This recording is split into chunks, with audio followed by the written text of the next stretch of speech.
प्रधानमंत्री नरेंद्र मोदी चल रहे हैं उत्तर तो योगी जी चल रहे हैं दक्षिण। मोदी जी मुसलमान परिवारों को खुश करने के लिए सौगात मोदी बांट रहे हैं। वहीं योगी आदित्यनाथ के उत्तर प्रदेश में मामला एकदम उल्टा है। उत्तर प्रदेश में ईद के मौके पर लगातार तानाशाही फरमान जारी किए जा रहे हैं। सबसे हालिया मामला मेरठ का है, जहां ईद के पवित्र मौके पर भी रंग में भंग घोलने में योगी जी की सरकार ने कोई कोताही नहीं बरती है। मेरठ की पुलिस ने ईद उल फितर और रमजान के आखिरी शुक्रवार की अलविदा जुमा नमाज से पहले नमाज को लेकर एक सख्त चेतावनी जारी की है। पुलिस का कहना है कि अगर किसी ने इस दौरान सड़क पर नमाज अता की तो उनके खिलाफ गंभीर कानूनी कार्रवाई की जाएगी। मेरठ पुलिस ने यह भी धमकी दी है कि जो भी लोग ऐसा करते हुए पकड़े गए, उनके पासपोर्ट और ड्राइविंग लाइसेंस भी रद्द हो सकते हैं। मेरठ के पुलिस सुपरिटेंडेंट आयुष विक्रम सिंह का निर्देश आया है कि नमाज केवल स्थानीय मस्जिदों या फिर पहले से तयशुदा ईदगाहों में ही अदा की जाए। सड़कों पर नमाज अदा करने से साफ मना किया गया है।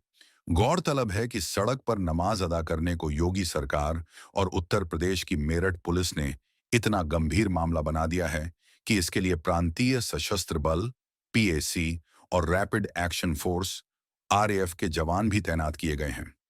जिन भी इलाकों को संवेदनशील चिन्हित किया गया है, वहां फ्लैग मार्च किए जा रहे हैं।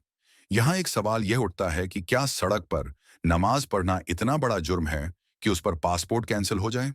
इसके लिए यह जानना जरूरी होगा कि भारतीय कानून में किन वजहों से पासपोर्ट कैंसिल किया जा सकता है। भारतीय कानून के अनुसार यदि किसी व्यक्ति के खिलाफ आपराधिक मामले दर्ज होते हैं, तो संबंधित प्राधिकरण उसके पासपोर्ट और ड्राइविंग लाइसेंस को रद्द करने की प्रक्रिया शुरू कर सकते हैं। पासपोर्ट अधिनियम 1967 के तहत पासपोर्ट प्राधिकरण को यह अधिकार जरूर है कि वह किसी व्यक्ति का पासपोर्ट रद्द या निलंबित कर सकता है।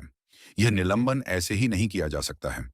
यह तभी संभव है जब वह व्यक्ति राष्ट्रीय सुरक्षा या सार्वजनिक हित के खिलाफ काम करता है।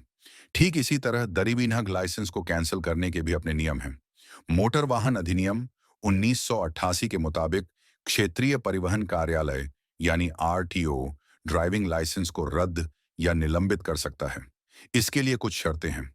अगर लाइसेंसधारी यातायात नियमों का गंभीर उल्लंघन करता है या उसके खिलाफ आपराधिक मामले लंबित हैं, तो उसके लाइसेंस को कैंसिल किया जा सकता है। दोनों ही मामलों अपराधी होना आवश्यक शर्त है। नमाज पढ़ने को क्यों इसमें शामिल किया जा रहा है? गौरतलब है कि इससे पहले संभल में भी ऐसा ही एक आदेश आया था। वहां भी सड़क पर नमाज पढ़ने से रोक लगाई गई है।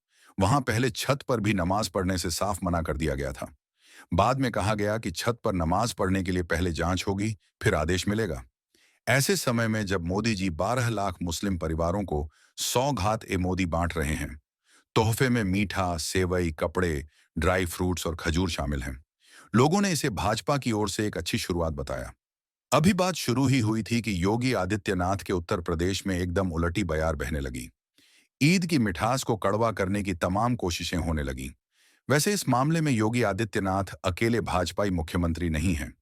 दिल्ली के पड़ोसी राज्य हरियाणा के मुख्यमंत्री नायब सिंह सैनी ने कुछ कदम और आगे निकलते हुए त्योहार की कंपलसरी गैजेटेड छुट्टी ही कैंसिल कर दी।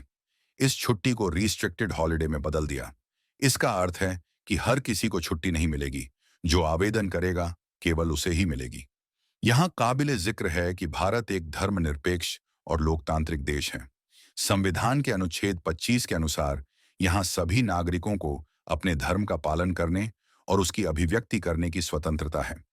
इसके तहत अगर प्रशासन यातायात या सुरक्षा कारण दिखाकर कोई नियम लागू कर रहा है, तो वह नियम उन्हें सभी धर्मों के मामले में समान रूप से लागू किया जाना चाहिए। ऐसा नहीं होता है तो प्रशासन की नीयत पर बड़े सवाल खड़े हो जाते हैं।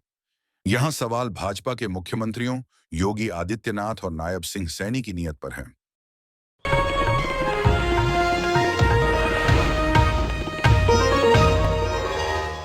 Copyright disclaimer under Section 107 of the Copyright Act 1976. Allowance is made for fair use for purposes such as criticism, comment, news reporting, scholarship, and research. Fair use is a use permitted by copyright statute that might otherwise be infringing.